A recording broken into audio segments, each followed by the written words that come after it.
Assalamualaikum warahmatullahi wabarakatuh. Kembali lagi bersama saya di channel Aslamku ya. Jadi seperti biasa saya ingin berbagi informasi seputar asam lambung ketanjeti ya, yang saya alami, yang pernah saya rasakan, yang pernah saya alami dan saya mengatasinya itu bagaimana, saya akan jelaskan di video channel Aslamku ini ya. Jadi buat teman-teman semuanya, bagaimana kabarnya? Semoga kalian itu tambah sehat terus ya. Terus ada perkembangan baiknya gitu ya, dan saya juga tambah sehat, bisa sembuh total ya. Kita semua bisa sembuh total. Kita itu keinginannya cuma satu, bisa sembuh total seperti dulu, seperti semula, seperti sedia kala gitu ya. Jadi jangan lupa subscribe. Buat teman-teman semuanya yang belum subscribe, silahkan subscribe di bawah, karena dengan kalian subscribe itu berarti kalian sudah mendukung channel ini untuk bisa berkembang, untuk bisa untuk teman-teman kita yang masih awam itu ya. Jadi semoga bisa bermanfaat gitu ya video-video dari channel Aslamku ini. Meskipun videonya memang nggak bagus atau yang penting itu cara penyampaian saya itu bisa dipahami oleh teman-teman semuanya gitu ya. Jadi langsung saja saya ingin bahas sedikit ya tentang, ada pertanyaan, Mas, saya kok sering ngeluarin cairan asam dari mulut, sering muntah cairan ya. Ada juga yang pokoknya intinya ada cairan keluar dari mulut, rasanya mual, terus muntahnya tapi cairan, nggak makanan gitu ya. Nah itu kenapa, Mas? Apakah saya pernah begitu? Saya pernah ya, tapi saya tuh bukan cairan seperti apa ya, waktu kemarin baru saja saya muntah. Selama saya sakit asam lambung itu saya muntah baru kemarin, waktu pas sakit panas ya, demam dan badan itu wah rasanya nggak enak, pokoknya ya kayak meriang lah ya, meriang selama 1 mingguan. Nah itu saya mual terus muntah, itu muntahnya kayak apa ya, kayak dahak ya. Itu yang saya alami, dan itu nggak asam sih, nggak asam, tapi menurut saya itu bukan asam lambung yang saya alami ya, itu bukan asam lambung. Tapi untuk muntah atau mengeluarkan air asam dari mulut itu saya nggak pernah ya, terus terang saya nggak pernah. Jadi yang saya pernah saya akan bahas, tapi yang nggak pernah ya sebisa mungkin akan saya bahas untuk penanganannya, bagaimana untuk cara mengatasinya, karena saya juga mempelajari tentang asam lambung itu bagaimana ya cara kerjanya. Jadi untuk yang bertanya ya, gini ya, untuk cairan itu memang itu cairan itu letaknya di lambung ya. Yang kuat menahan cairan itu sebenarnya cuma lambung ya, tapi berhubung asam lambungnya tinggi terus akibat pikiran atau akibat telat makan atau akibat habis makan apa, itu juga bisa. Itu faktor-faktornya. Jadi yang harus diperhatikan ya, kalau kalian muntah tapi cairan itu cairan asam, nah itu kalian harus diperhatikan ya. Jadi untuk mengatasinya itu sebenarnya simple, ada di Google itu ada semuanya, cuma kita itu mungkin nggak sabar atau belum menemukan cara-caranya gitu ya. Intinya itu cairan asam lambung itu jangan sampai naik ya, jangan sampai naik ke mulut, soalnya cairan itu letaknya di lambung di perut ya. Jadi bagaimana caranya cairan itu bisa di perut stabil terus gitu ya, nggak sampai naik ke kerongkongan, apalagi sampai ke mulut, apalagi sampai muntah ya. Jadi gini, yang pertama, jangan telat makan ya. Ini kalian harus diperhatikan, jangan telat makan ya, jangan sampai lapar, terus minum air putih hangat terus ya. Kalau misal kalian agak mual, agak gimana rasanya aneh, minumin air putih hangat gitu ya.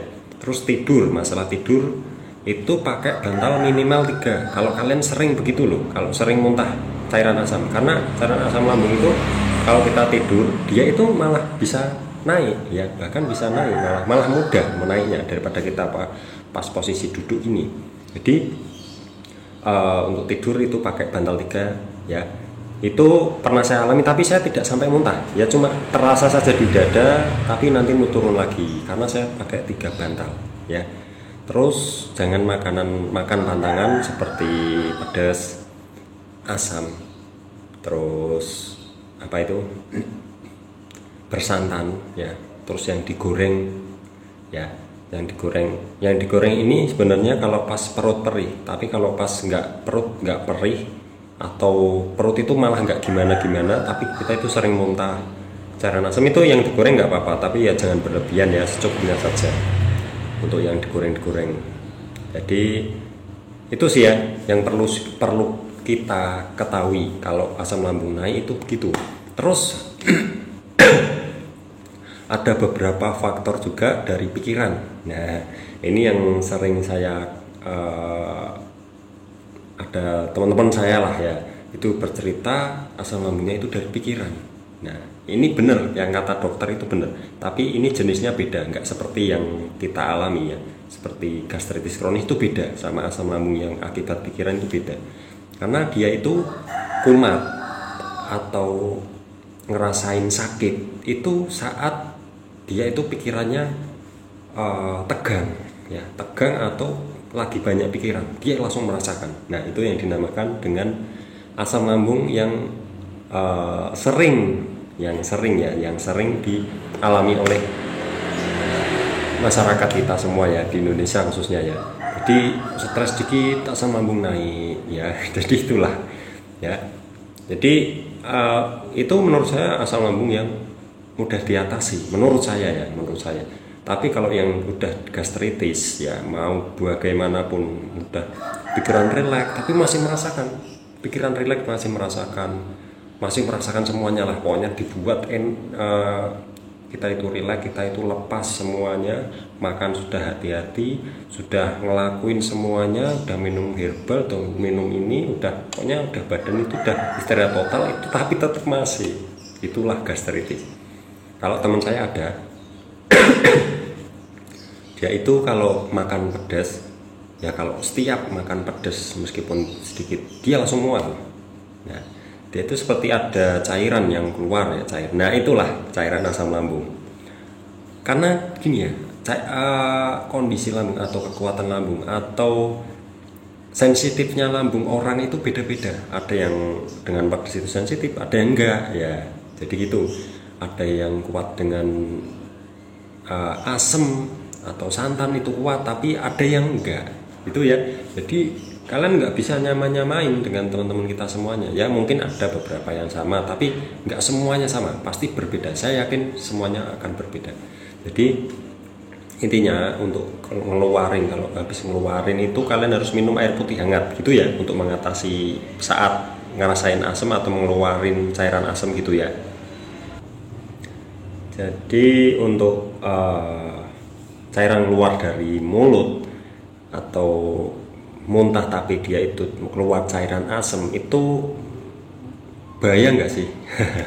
Sebenarnya itu semua nggak bahaya, nggak bahaya. Itu cuma cairan asam lambung yang berlebihan, yang tinggi sampai dia itu keluar ya. Jadi mungkin saking banyaknya cairan asam lambung tersebut, mungkin kalian telat makan. Nah, untuk waktu makan itu juga berpengaruh sekali untuk asam lambung yang sering naik ya. Jadi gitu. Olahraga itu juga penting, pokoknya penting semua lah ya, untuk kegiatan olahraga atau gerak lah ya, itu juga penting untuk menguatkan otot esofagus atau merelaksasi pencernaan kita gitu ya. Jadi masalah olahraga itu sebenarnya juga berpengaruh sekali ya. Gerak lah ya, intinya gerak, bukan olahraga, gerak kita itu berpengaruh sekali. Jadi gitu ya. Jadi itu sih ya yang saya tahu tentang cairan asam lambung yang naik itu sebenarnya sama dengan GERD ya, dengan asam lambung itu menurut saya itu penderita GERD yang begitu, penderita GERD atau asam lambung, bukan gastritis. Kalau tidak ada rasa perih di perut atau di lambung itu berarti bukan gastritis, itu dia GERD ya. Kalau menurut saya GERD itu lebih ringan ya daripada gastritis ya, tapi sama-sama namanya penyakit sih ya, tapi menurut saya lebih ringan GERD, karena GERD itu dia itu butuh apa ya, dia itu tidak ada luka, tidak ada peradangan di lambung, dia cuma asam lambungnya yang mudah naik ya, yang berlebihan, yang belum normal, yang tidak normal ya. Jadi memang harus semua itu harus belajar ya. entah itu asam lambung, entah itu GERD, entah itu MAH, entah itu gastritis kronis, itu kita memang harus mempelajari semuanya. Setiap orang itu beda.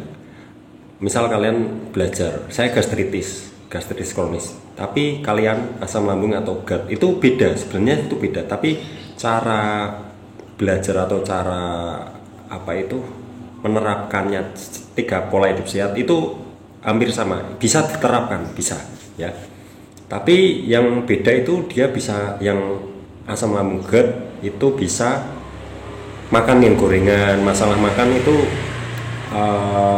juga ada bedanya. Tapi kalau misal kalian ngikutin yang gastritis kronis, pantangan yang gastritis kronis itu juga nggak apa-apa, sama sebenarnya itu masalah di dalam lambung. Bedanya itu kalau gastritis kronis itu ada peradangan di lambung, kalau asam lambung atau GERD itu dia tidak ada peradangan di lambung, tapi cairan asam lambungnya itu selalu berlebihan gitu ya.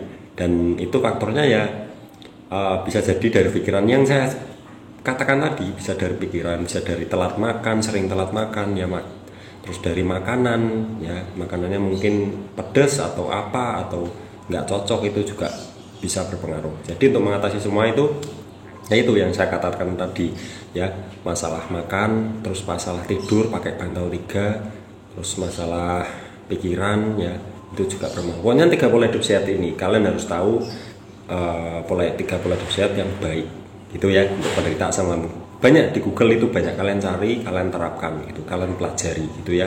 Jadi itu saja, semoga bermanfaat buat teman-teman semuanya. Semoga kita selalu sehat ya, tambah sehat, bisa seperti dulu lagi, sembuh total gitu ya, amin ya rabbal alamin. Jadi itu saja, jangan lupa subscribe di bawah ini, karena subscribe itu gratis, tinggal klik 1 kali gitu ya.